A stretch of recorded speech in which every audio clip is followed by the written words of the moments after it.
The 2025 Super Bowl is right around the corner with the Eagles prepping to take on the Chiefs, but that might be one of the most groan-inducing Super Bowls since, well, the 2024 Super Bowl, when the Niners were taking on the Chiefs, which is pretty bad because it was the least exciting one since the 2023 Super Bowl, when the Eagles were taking on the Chiefs, which, okay, you get the point. It feels like Super Bowls for the last 5 or 6 years have been a little bit stale. Like it's been the Rams, the Chiefs, the Niners, and Eagles all duking it out with random cameos from the Bucks and the Bengals. But not too far in the rear view was one of not only the most fun, but wildest Super Bowl runs, maybe, of all time. What we do here is go back.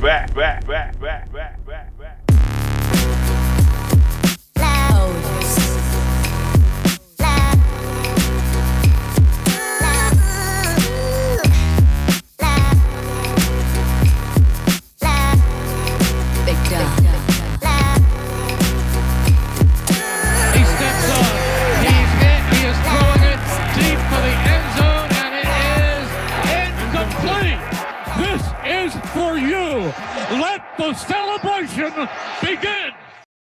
Now, Tub Frog actually recapped this wild ride of a season pretty beautifully for the whole NFL, but I'm not talking about the whole 2017 season in its entirety. I'm just trying to talk about this crazy Eagles playoff run. But to do that, I'll still need to get you up to speed a little bit with what those crazy Philadelphia Birds were up to start the season, because they looked really good. Yeah, they dropped one game early on to a rising powerhouse in the Kansas City Chiefs, but after that would go on a dominating stretch, rattling off 9 wins in a row, led by the one and only Carson Wentz, who at the time was playing MVP level football. I mean, on paper his numbers might not jump out at you, and that's because he was playing with an absolute stacked running game, great offensive line, and their brand of football was more akin to Big Ten football. Not big flashy plays, but dominant defense, ground and pound offense, getting a lead and maintaining it, which could only really function well when your quarterback is playing at an elite enough level to not give the ball away, make great plays in the red zone to end drives, and Wentz was just doing it all.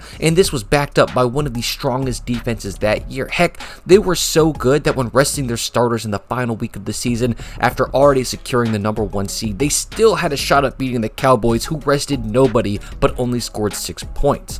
But all this winning might sound great, but there was this one tiny itty bitty little asterisk we had at the end of the season going into the playoffs that had many concerned, and it was that their star quarterback Carson Wentz was injured, and not like a trademark Patrick Mahomes faux ankle injury that he gets before every playoff run as of late, but a full-on season-ending ACL injury against the Rams still with a couple weeks left, meaning that the man who would have to come in and lead them the rest of the way, the protagonist of the story, if you will, was going to be Nick Foles. But who is this guy, and why was this going to be such a big deal? Well, up to this point, he was pretty much just destined to be a career backup. That might sound harsh, but let's call a spade a spade. He had been in the league since 2012, but only saw consistent play really one season where he played 13 games splitting reps with Michael Vick for the Eagles in a very down year as they would finish 4-12. So you might ask yourself, well, if he's that bad, how was he still with the Eagles 5 years later? And despite the fact that he actually spent 2 seasons abroad, one with the Rams, the other with the Chiefs, before coming back in 2017, I wouldn't say he was bad. The best way you could describe him was more like high variable. Game to game, you would not know what you're about to get. Let's take a look at 2012. Would you get Week 14 Nick Foles, who was clean and clutch, leading an incredible 11-point comeback in the last 7 minutes of the game? Or Week 11 Nick Foles, throwing 2 picks on his first 2 drives and then completing less than 50% of his passes as the Eagles would get steamrolled by, at the time, Redskins? Or if you want a better explanation of his variability, Week 7 of the 2013 season, he would lay an absolute egg of a game against the Cowboys with a 7.3 QB rating in 3 quarters before getting injured, taken out of the game. But then 2 weeks later, randomly against the Raiders, he would throw for 406 yards and 7, yes, you heard that right, 7 mother touchdowns. But that extreme variability was what Foles was known for. So with Wentz getting injured with 3 games left and a playoff spot all but guaranteed, they just hoped that Foles wouldn't waste one of those great performances, and he goes lights out against the Giants, throwing 4 touchdowns and managing the clock brilliantly in the fourth quarter with a 14-play drive to kill 7.5 minutes and help secure a win. But luckily, he would get one of those underwhelming games against the Raiders out of his system, throwing exactly 50% completions, a pick, and technically only winning by 3 points. Save a end of the game fumble touchdown that doesn't really count except on the scoreboard, just to screw over some bettors. Like I said, they coasted through their final game of the season, resting their starters to have fans on the edge of their seat for this playoff run, knowing that if Foles played like how he played against the Raiders in the postseason, this might be a quick one, wasting a stout offense and rock solid defense. And against the Falcons, things were looking rough already.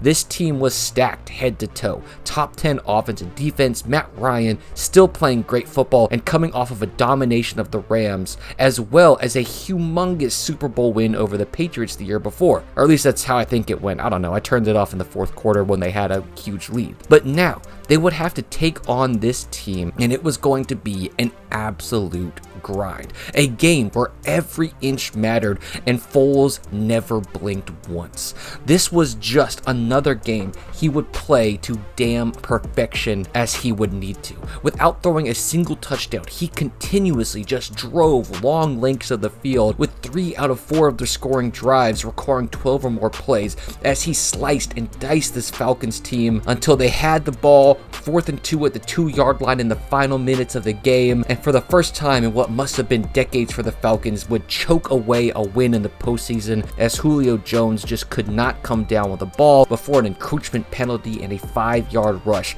let the Eagles kneel it out. But at least the Falcons still had the previous year's Super Bowl win to hang their hat on, and the Eagles felt like they were playing with house money, so they move on to the powerhouse that was a Case Keenum-led Minnesota team. Am I reading that right? Well, you may ask how Case Keenum plays against a top 5 defense, and the answer is not well. Heck, they were only here because God himself literally refuses to let Drew Brees see a second Super Bowl after the Minneapolis Miracle happened the week before. But Keenum would come out, throw 2 picks and fumble it away, while Foles would have a full special type game, throwing for 350 yards and 3 touchdowns as they would smack around the Vikings like they were trying to get their lunch money for 4 quarters, walking out of that snooze-inducing game with a 38-7 win, as they would now have to face, oh God, the boogeyman of the modern NFL at the time, the New England Patriots. Now, if you want to talk about a team to beat, the Patriots were the scariest team in the league that year. Say what you want about Brady, but 15 plus years into his career, and he was still playing at an extremely high level of football, commanding the 2nd highest scoring offense in the league, as well as already being named NFL MVP for the 3rd time in his career. And they played like it in the postseason as they stomped a Titans team 35-14, then took on a strong Jaguars team led by Blake Bortles. Wait, Case Keenum and Blake both made it to the conference championship? This was a hell of a year. Anyway, where the Jaguars had a 10-point lead in the fourth quarter, and for the first time in what must have been forever, the Patriots overcame a huge fourth quarter deficit in the postseason to take them back to the Super Bowl, where now they would have to take on the Foles-led Eagles. As we all waited in anticipation for which Nick we would see, and I'll say this, you could not, in your wildest dreams, have written a more perfect game for Foles than what we saw. His first 4 drives saw them walk away with 15 points and only 1 punt, while the Eagles defense forced the Patriots to 2 field goal attempts with 1 missed. But then things would get scary as Foles would throw an interception to bring balance back, as Tom Brady immediately found the end zone and everyone began to worry.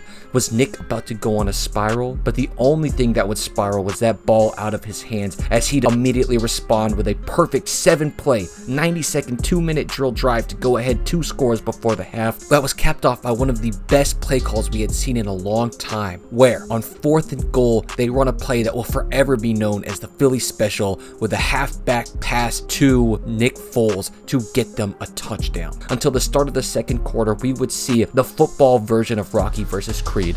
2 2 quarterbacks throwing haymaker after haymaker, and every time Tom Brady would score, Nick Foles would drive right back. And these weren't fluke breakdowns in coverage. I'm talking about both quarterbacks playing at such an elite level, you would be salivating looking at your screen at just the precision of play that was going on, even if you had no dog in the fight. But games like this can't last forever. The start of the fourth, the Eagles were forced to settle for a field goal, only going up by 5 when the Patriots found their chance to strike. Brady would do his thing. 75 yards, 10 plays, 5 minutes off the clock, and the lead was back in the Patriots' hands. And the last thing you can do in a situation like this, 10 minutes left in the game, is give Brady the ball back without the lead, because you might never see a lead again, which is when the drive of ages began. In a moment like no other, the coaches, with unwavering faith in their backup quarterback with the game on the line, let him throw 9 of their 14 plays as they traversed the length of the field until they got to the 11-yard line, where we would reach the ultimate boiling point. It's 3rd and 7. You're down by 1. You could take the field goal here and go up by 2. But in one of the most pivotal moments of the game, Foles steps back, sees Ertz, beats his man to his left, fires an absolute dart right into his chest, where a diving attempt gets them the touchdown and the lead. It wasn't just Foles who stepped up, because now the ball was in the hands of the most dangerous 2-minute drill quarterback to ever play the game, down by 5 with 2:20 left. But he would have no chance. Sacked. Balls out. Eagles' destiny back in their hands. They play it safe and settle for a field goal up by 8. Now giving it back to Tom, where it would be impossible for him to win on the drive. And on the final play of the game, he steps back for the Hail Mary, heaves it, and sets in stone the greatest playoff run the NFL had ever seen. The long drought is over. Finally.